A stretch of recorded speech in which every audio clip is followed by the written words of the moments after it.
Hello everyone, কেমন আছো সবাই? আশা করি অনেক ভালো আছো আর আমিও ভালো আছি। সো আজকে আমি সকাল সকাল গোসল করে নিয়েছি। আজকেও আমি মায়ের শাড়িটা পরেছি। আমাদের প্রত্যেকটা মেয়ের কিন্তু মায়ের শাড়ি পরতে ভীষণই ভালো লাগে, তাই আমি আজকেও পরে নিয়েছি। আর ওই দেখো আমার আম্মুটা চলে এসেছে, আমাকে বলছে মাম্মা আমি তোমাকে হামি দেবো। আমাকে হামি দিল একটা, আর আমি এদিকে ওকে টাটা দিয়ে চলে গেলাম আমাদের ওই বাড়িতে আম পাড়তে। এখানে দাদা আম পাড়ছিল আর আমি কোড়াচ্ছিলাম। এই আম গাছটা কিন্তু আমাদের, আর এই আমটা হচ্ছে ফজলি আম। ওই যে দেখছো গেটের ভিতরে আম গাছটা, ওই জায়গাটা পুরো কিন্তু আমাদের।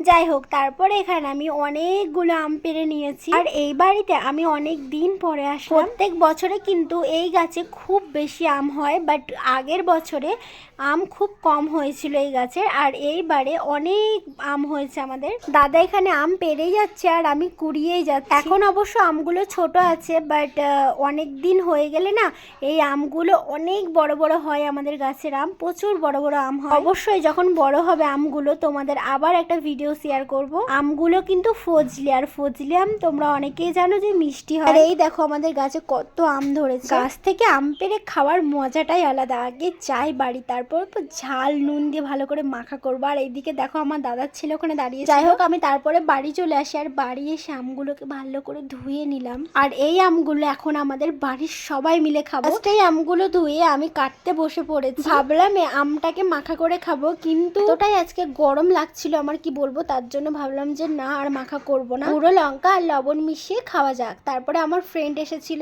খাওয়ার সময় বেশ চলে এসেছিস বল, আর মাখা করে দিতে বললাম করে দিলি না। আমি যতদিন আছি খেয়ে নে, দেখিস আমার ভিডিওটা দেখে আমাদের বাড়ি মারতে আসিস না আমাকে। কাঁচা আমটা যা ছিল গাইস, কি বলবো। এখানে আমার দাদাও চলে এসেছিল, দাদা তো আমার সাথে গিয়েছিল। তারপর এখানে দাদা একটা আম অলরেডি খাওয়া হয়ে গেছে দাদার। আমরা অফ ক্যামেরায় খেয়েছিলাম, আমি, আমার মেজো ভাবি, বড় ভাবি, দাদা, আব্বু, মা সবাই একসাথে খুব মজা করে খেয়েছি। চলো নেক্সট ভিডিওতে কিন্তু আম মাখার ভিডিও অবশ্যই আসবে। চলো বাই।